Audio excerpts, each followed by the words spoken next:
Muy buenos días. Me gustaría que me acompañen rápidamente con su Biblia en la mano al Evangelio de Lucas y vamos a ir al capítulo 10 y vamos a ver una historia que, como siempre digo, es muy conocida, pero no vamos a tomar toda la historia, sino 5 versículos nada más de ella. Y esta historia por lo general la aplicamos hablando sobre quién es nuestro prójimo y cómo debemos relacionarnos y accionar con él, que debemos amar a nuestros enemigos, orar por ellos. Y me gustaría hoy invertir el rol un poquito de los personajes y que tratemos de ver eh, que esta historia también habla de vos y de mí y de cómo Jesús hace un retrato perfecto, podríamos decir, de cómo funciona la vida espiritual. Vamos a leer Lucas 10 a partir del versículo 30. El título de este relato es la parábola del buen samaritano, como dije, muy conocida. Vamos al versículo 30. Dice Jesús respondió: bajaba un hombre de Jerusalén a Jericó y cayó en manos de unos ladrones. Le quitaron la ropa, lo golpearon y se fueron dejándolo medio muerto.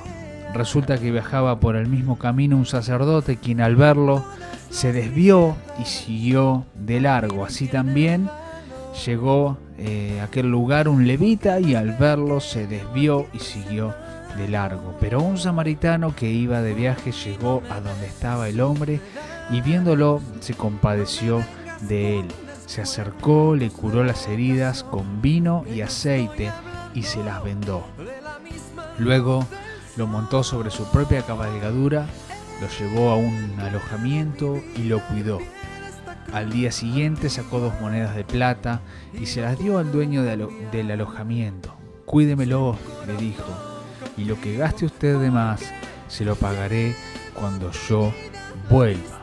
Este hombre que bajaba de Jerusalén hacia Jericó, podríamos decir que representa a la humanidad, ¿sí? Imaginemos que representa a la humanidad, representa a tu vida y representa a la mía. Y cómo por causa de haber caído en manos de un ladrón al que Jesús llama en Juan 10:10, o lo describe como uno que viene para robar, matar y destruir, Satanás, y por causa del pecado lastima haciendo heridas en tu interior que necesitan ser sanadas. Este hombre quedó tirado al costado del camino medio muerto. Y en el segundo capítulo de Génesis, versículo 16 y 17, Dios habló con Adán y le dice: puedes comer de todos los árboles del jardín, pero el árbol del conocimiento del bien y del mal no deberás comer. El día que de él comas, ciertamente morirás. Y cuando Adán y Eva desobedecieron, justamente esto que Jesús les decía, y comieron de ese fruto, ellos no murieron físicamente, pero algo cambió en su interior. Entró en ellos el pecado, la muerte espiritual, la separación de Dios. Empezaron a ver la vida desde otra perspectiva y fueron apartados de aquel lugar y de la presencia de Dios. Y volviendo a nuestra historia en Lucas, este hombre venía descendiendo de Jerusalén a Jericó. Y decimos que nos representa a nosotros y a toda la humanidad porque por causa del pecado, la humanidad fue herida, golpeada y quedó medio muerta. ¿Por qué decimos medio muerta? Porque todavía tenemos vida física, pero perdimos la vida del espíritu. Y así como este hombre era incapaz por sí mismo de sanarse y recuperarse y restaurar su vida, vos y yo en nuestras fuerzas y por nuestros propios medios tampoco podemos sanar nuestras heridas ni recuperar con ninguna obra, digamos, esta vida espiritual que perdimos.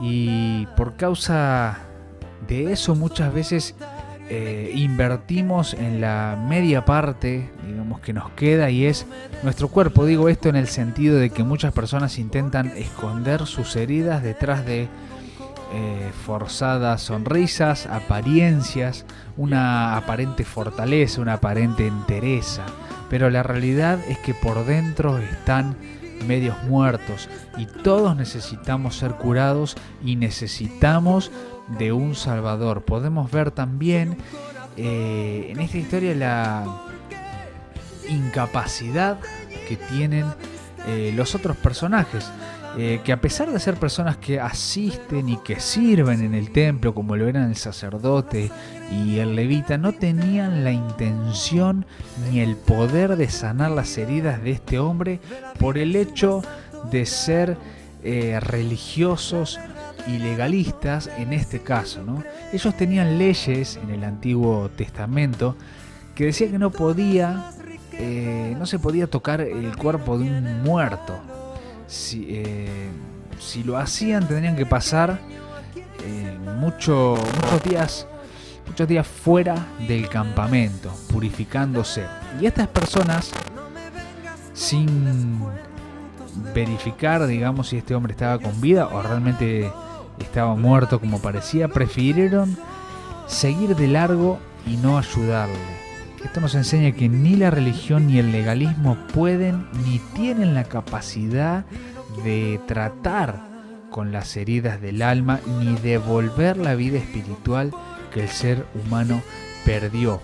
Por eso es necesario que en nuestra historia de esta mañana aparezca un tercer personaje, un samaritano, que pasando por allí y viendo a este hombre fue movido a misericordia y se detuvo, recordando que los samaritanos y los judíos no se llevaban entre sí.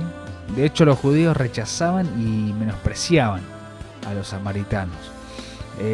Creo que en una parte menciona que les llamaban perros por comer cosas que para ellos eran inmundas, y haciendo una comparación con los perros que se comían lo que encontraban en la calle, ¿sí? Los consideraban inferiores en su origen racial, tenían diferencias religiosas, políticas y bueno, por otros conflictos históricos entre estos dos grupos no lograban comprenderse mutuamente.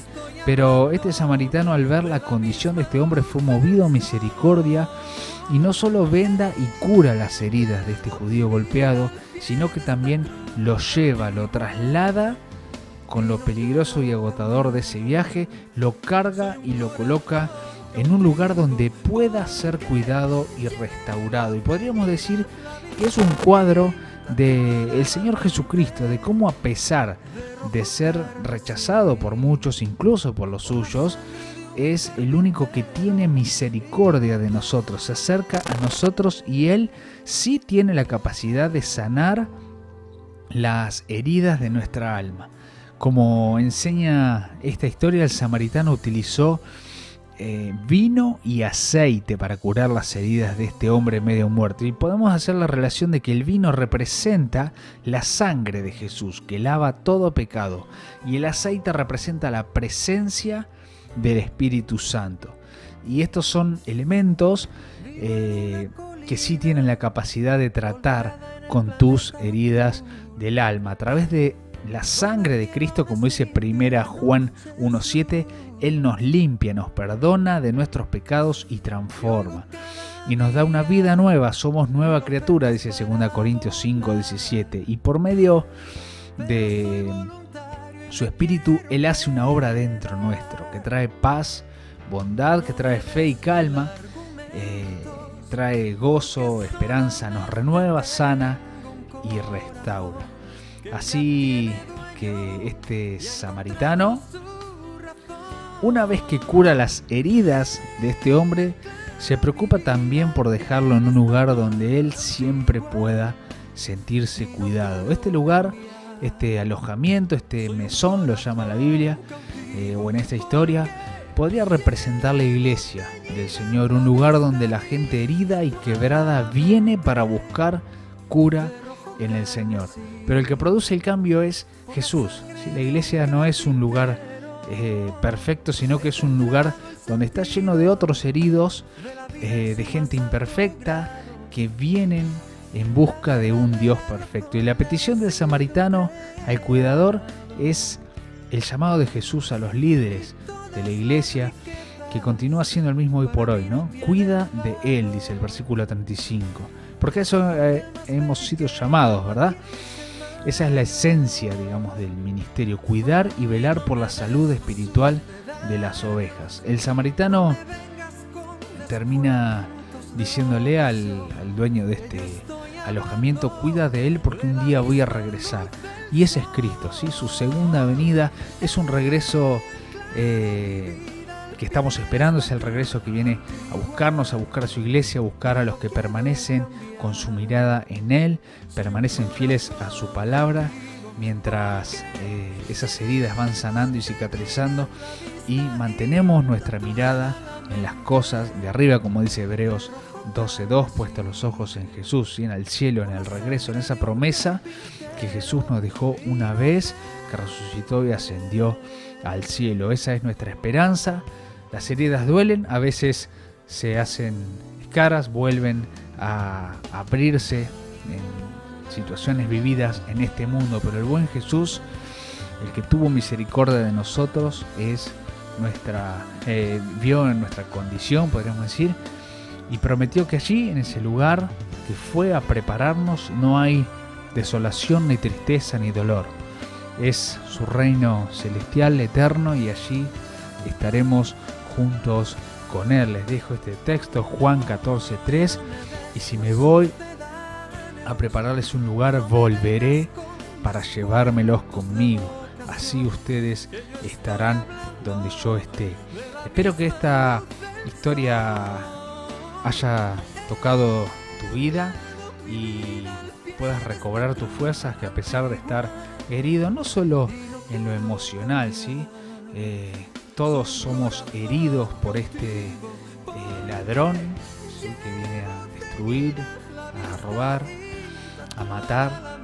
Todos somos heridos por el pecado y necesitamos que el buen samaritano, necesitamos que Jesús nos limpie, nos lave las heridas, nos coloque un vendaje y nos deje en un lugar seguro hasta su regreso. Espero que puedas compartir también esta enseñanza, si le podemos llamar así, para alguna persona que sepas que lo puede estar necesitando en esta mañana. Espero que el Señor te bendiga y espero que podamos retomar, ¿sí?, las actividades que habíamos comenzado, de poder asistir a la iglesia, poder allí alabar y adorar a Dios en todos los sentidos, de todas formas, y poder oír de su palabra.